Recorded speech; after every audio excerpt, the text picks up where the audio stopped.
எங்கள் மீது இஸ்ரேல் தாக்குதல் நடத்தினால் இஸ்ரேலுக்கு பாகிஸ்தான் பதிலடி கொடுக்கும் என ஈரானின் ராணுவ அதிகாரி ஒருவர் கூறியுள்ள சம்பவம் தான் உலக தலைவர்களின் கவனம் ஈர்த்து வருகிறது. ஈரான் அணு ஆயுத தயாரிப்பில் ஈடுபடுவதாக கூறி கடந்த 13ஆம் தேதி ஈரான் மீது ஏவுகணைகளை வீசி அதிபயங்கர தாக்குதலை இஸ்ரேல் நடத்தியது. இந்த தாக்குதலில் ஈரானின் ராணுவ முகாம்கள் பலத்த சேதமடைந்தன. அதேபோல ஈரானின் 4 அணுசக்தி தளங்கள் அழிக்கப்பட்டன.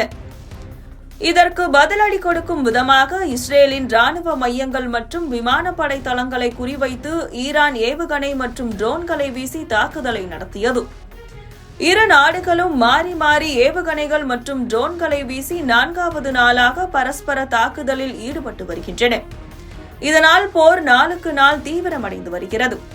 இந்த நிலையில் இஸ்ரேல் எங்கள் மீது அணு ஆயுதத்தை பயன்படுத்தி தாக்குதல் நடத்தினால் இஸ்ரேல் மீது பாகிஸ்தான் அணு ஆயுதத்தை வீசி தாக்குதல் நடத்தும் என ஈரானின் ராணுவ உயர் அதிகாரி ஜெனரல் மோசின் ரெஹாயி கூறியுள்ளார்.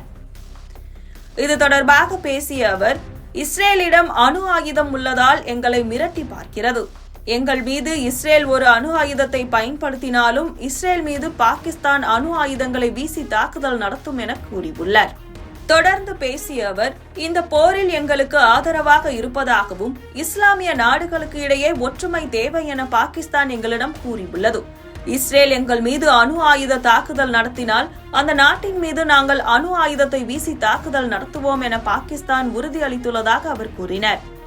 இதனை பாகிஸ்தான் முற்றிலும் மறுத்துள்ளது. அணு ஆயுத கட்டுப்பாடுகள் தொடர்பான ஒப்பந்தங்களில் நாங்கள் கையெழுத்திட்டுள்ளோம்.